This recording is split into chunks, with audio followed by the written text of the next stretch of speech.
법원이 김건희 씨의 집사로 알려진 김혜성 씨의 횡령 혐의에 대해서 일부 무죄를 선고했습니다. 나머지 혐의에 대해서도 공소 기각 선고를 내렸는데요. 법원에 나가 있는 취재기자 연결합니다. 백유빈 기자. 네, 서울중앙지법에 나와 있습니다. 법원이 조금 전 김혜성 씨의 횡령 혐의에 대해 일부 무죄와 공소 기각을 선고했습니다. 이에 따라 김 씨는 곧바로 석방 절차를 받게 됐는데요.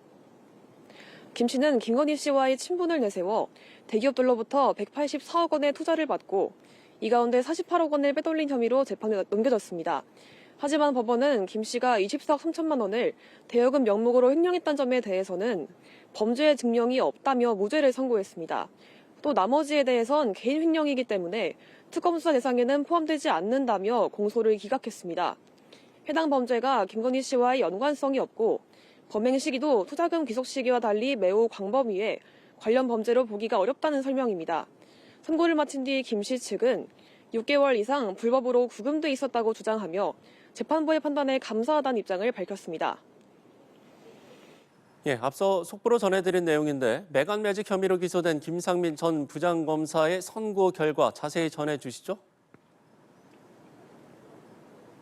네, 법원은 김상민 전 부장검사의 정치자금법 위반 혐의에 대해 징역형 집행유예를 선고했습니다.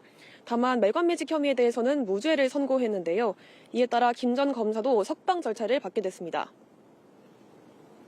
앞서 김 전 검사 측은 특검의 수사 대상이 아니라며 공소 기각을 요청했지만 재판부는 받아들이지 않았는데요.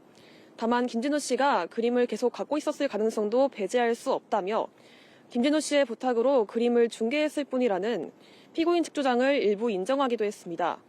그러면서 특검이 김 전 검사가 해당 그림을 구매했고 김건희 씨에게 제공했다는 점을 증명하는 데 실패했다며 그림의 진품 여부와는 무관하게 무죄 판단의 대상이 된다고 밝혔습니다.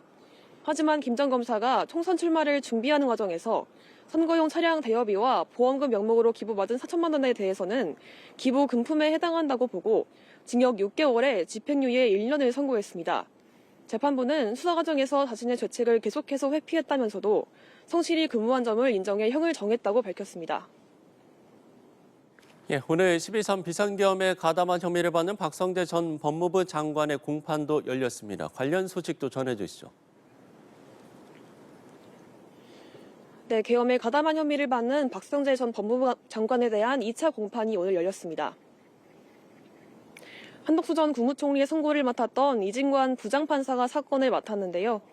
이 부장판사는 박 전 장관에게 비상계엄에 반대한 게 맞냐고 질문하며 계엄 당시 박 전 장관의 행동과 인식 등을 자세하게 캐물었습니다.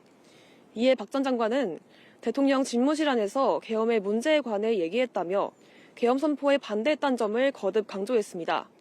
재판부는 이후 류혁 전 법무부 감찰관에 대한 증인신문을 이어갔는데요. 박 전 장관이 비상계엄 이후 소집한 법무부 비상간부회의에서 조치를 논의한 것으로 생각했다고 증언했습니다.